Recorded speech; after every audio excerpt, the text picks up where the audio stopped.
e il prossimo pane vin lo fem da mi. Una vignetta pubblicata per gioco nell'ormai lontano 2016, le tante inaspettate condivisioni e un tam tam social che ha fatto diventare virali i meme in dialetto veneto, precisamente trevigiano della sinistra Piave, che hanno come protagonista il dittatore della Corea del Nord, Kim Jong-un.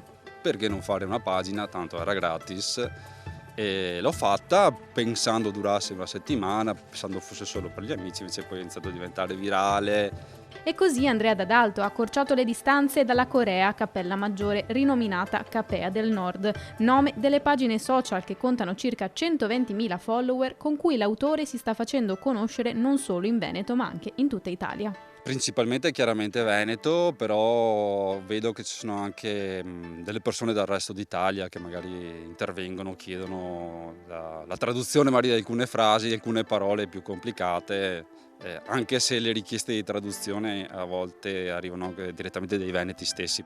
È interessante capire poi tutte le sfumature che ci sono dei vari paesini di campagna. Poi spesso vengo criticato, nel senso che mi hanno detto: "No, si dice così", perché magari, che ne so, a Fregona si dice in una certa maniera e a Cappellamaggiore in un'altra.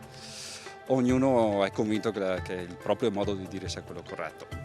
La parola "zimes", che da me, insomma, sono i cimici, già simesi dalle parti di Treviso, già e altre 1000 maniere di chiamarli. Dalle vignette al teatro l'ironia di Andrea è diventata anche uno spettacolo. Ultimamente, grazie anche all'aiuto di Mirko Ortuso, abbiamo creato uno spettacolo. Insieme alla band degli Hanky Panky abbiamo creato questa sorta di spettacolo comico-musicale dove Mirko appunto interpreta la storia di Kim, interpreta le vignette e tutto intervallato dalla musica. E sulla scelta del personaggio, proprio perché divisivo, Andrea non ha mai avuto dubbi. L'espressività della faccia di Kim fa il più, diciamo, no, nel senso che poi, il grosso lo fa lui.